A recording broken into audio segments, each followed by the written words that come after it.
तरफ से जीत के दावे यहाँ पर किए जा रहे हैं, लेकिन देखना यहाँ पर दिलचस्प होगा कि बाजी आखिर कौन यहाँ पर मारता है, गणित यहाँ पर क्या कुछ कहता है। इन तमाम मुद्दों पर चर्चा करेंगे। हमारे साथ खास मेहमान जुड़ गए हैं। मनोज कुमार, वरिष्ठ पत्रकार, हमारे साथ जुड़े हुए हैं। गोविंद ठाकुर जी, कंसल्टिंग एडिटर, हमारे साथ जुड़े हुए हैं। और साथ ही कंचन, हमारी संवाददाता दिल्ली से हमारे साथ जुड़ी हुई हैं। सबसे पहले कंचन का रुख कर लेते हैं। कंचन, आज देश के लिए बेहद खास दिन होने वाला है। आज देश को 17वां उपराष्ट्रपति मिलने वाला है। दिलचस्प मुकाबला देखने को मिल रहा है।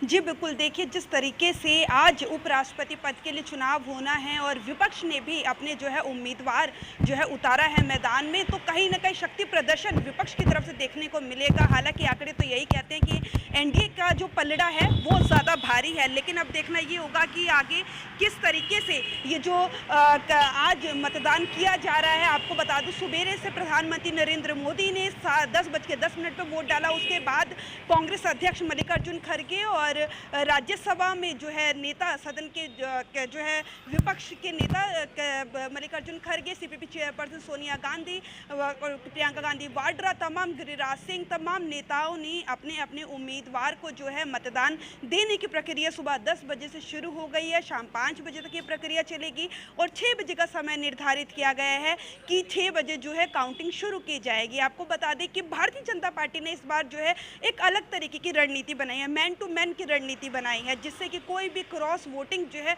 वो ना कर सके। तो देखना ये होगा।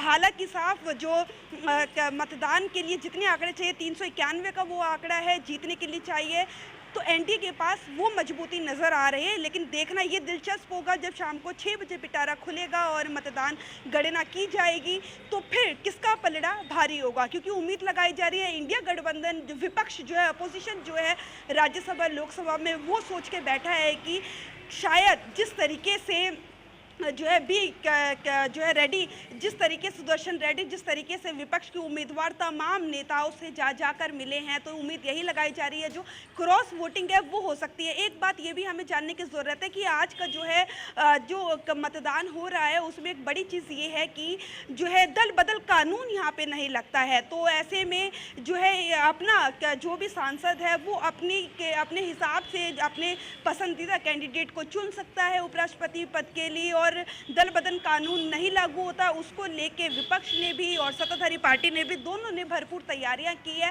भारतीय जनता पार्टी ने तो अलग अलग ग्रुप्स बनाए हैं जिससे कि मैन टू मैन वोटिंग का पता लगाया जा सके। और जो वोटिंग है प्रक्रिया हम देख रहे थे पिछले 2 दिनों से चली हुई है कि किस तरीके से। आपको बता दें पिछली बार कुछ ऐसा हुआ था कि जो प्रक्रिया होती है, टिक करने की प्रक्रिया होती है, वो गलत ठहराने के बावजूद जो है विपक्ष का कहना था कि हमारे वोट जो है कट गए हैं। लेकिन इस बार 2 दिन की जो है एक सेमिनार चला था जिसमें बताया गया, सभी सांसदों को बुलाकर एजुकेट किया गया है कि जो मतदान होना है, जो कि आज हो रहा है, किस तरीके से मतदान करना है। और आज की प्रक्रिया की तरफ से पूरी तैयारी यहाँ पर देखने को मिल रही है। एड़ी चोटी का जोर लगाते हुए यहाँ पर तमाम जो दल हैं वो यहाँ पर नजर आ रहे हैं। मनोज कुमार जी, ये केवल उपराष्ट्रपति का चुनाव नहीं है, ये दक्षिण को साधने की रणनीति के तौर पर भी इसे देखा जा रहा है। और इसीलिए दोनों के लिए, चाहे वो एनडीए हो या फिर इंडिया अलायंस हो, दोनों के लिए उपराष्ट्रपति का चुनाव बेहद खास हो जाता है। सही बात बोल रहे हैं। इस तरह से पिछले दिनों जो हिंदी को लेकर के एक बहुत बड़ा इशू बन रहा था, और तमिलनाडु में भी जो है स्टालिन जो वहाँ पे हैं वो भी ये कोशिश कर रहे थे कि हम इम्पोज नहीं करना चाहिए हिंदी को। लेकिन एक अच्छा रणनीति है इंडिया ब्लॉक द्वारा और एनडीए द्वारा भी कि साउथ इंडिया से दोनों कैंडिडेट होंगे, और अच्छी बात है कि उपराष्ट्रपति पद साउथ इंडिया को ही जाएगा। और मुझे ऐसा लगता है कि दोनों पार्टीज ने कोशिश किया कि मोलबंदी करें और ज़्यादा से ज़्यादा वोट जो है इंडिया ब्लॉक के कैंडिडेट को मिले, और एनडीए भी अपने अलाई के साथ मिलकर के कोशिश किया कि ज़्यादा से ज़्यादा संख्या में एमपी जो है वोट करे। तो अब तो 6 बजे पता चल जाएगा कि क्रॉस वोटिंग हुआ या नहीं हुआ। हालांकि अभी सुदर्शन रेड्डी फॉर्मर जज रहे हैं सुप्रीम कोर्ट के, उन्होंने कहा है कि अंतरात्मा की बात सुनिए, क्रॉस वोटिंग बिलीव नहीं करते हैं वो। और जबकि सीपी राधाकृष्णन जी, उनका ये कहना है कि आइए वोट कीजिए और विकसित भारत को ध्यान में रखते हुए वोट कीजिए ताकि एनडीए सरकार जो शासन कर रही है वो उनको स्ट्रेंथन मिले और भारत को प्रोग्रेस करने में दिक्कत ना हो।